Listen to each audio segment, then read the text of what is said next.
জাতিধ্বংসী আইন কা বাতিলৰ দাবীত আজি উজনি অসমৰ মৰাণত ছাত্ৰ মুক্তি সংগ্ৰাম সমিতি মৰাণ আঞ্চলিক সমিতিৰ উদ্যোগত মৰাণত মানৱ শৃংখল। মৰাণ নগৰত ৰণসংকাৰ দিয়ে ছাত্ৰ মুক্তিয়ে ফেচিবাদী চৰকাৰৰ বিৰুদ্ধে। যদিহে চৰকাৰখনে কা বাতিল নকৰে তেন্তে বিজেপি চৰকাৰে যিকোনো সময়ত ভয়ংকৰ পৰিস্থিতিৰ সন্মুখীন হ'ব লাগিব বুলি হুংকাৰ প্ৰদান কৰে।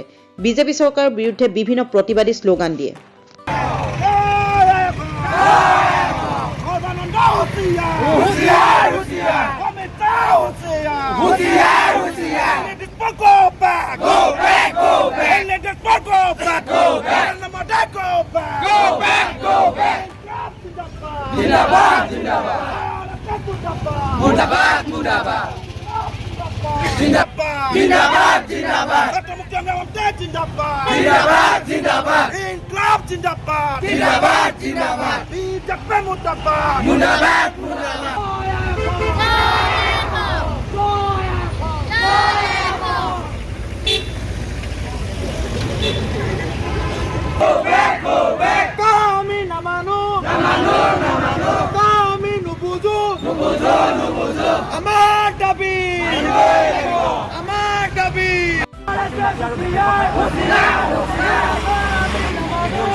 অতি শীঘ্ৰে সৰ্বানন্দ সোণোৱাল চৰকাৰে যদি নাগৰিকত্ব সংশোধনী আইন বাতিল নকৰে আমি ছাত্ৰ মুক্তি সংগ্ৰাম সমিতি আৰু ছাত্ৰ সমাজে তীব্ৰ গণতান্ত্ৰিক কাৰ্যসূচী ল'বলৈ বাধ্য হ'ম।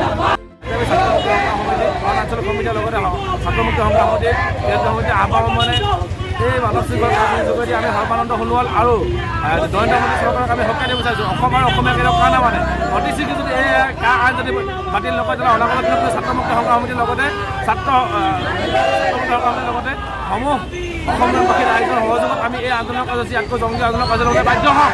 আমি সৰ্বানন্দ সোণোৱাল আৰু অমিত শ্বাহক আমি সঁচাই দিব বিচাৰিছোঁ। দিনদিয়ালাৰ আঙুল ধাৰত নচা কেতিয়াও অসমীয়া জাতি নহয়। অসমীয়া জাতি প্ৰত্যেকটো ক্ষেত্ৰতে প্ৰতিবাদৰ যোগেদি প্ৰত্যেকটো ক্ষেত্ৰতে জয়ী হৈ আহিছে। সেই হেতুকে আমি এই কাৰ্যসূচীৰ যোগেদি যদি অনাগত দিনত যদি তেওঁলোকে যদি কা বাতিল নকৰে অনাগত দিনত ইয়াতকৈ ভয়ংকৰ কাৰ্যসূচী ল'বলৈ আমি বাধ্য হ'ম।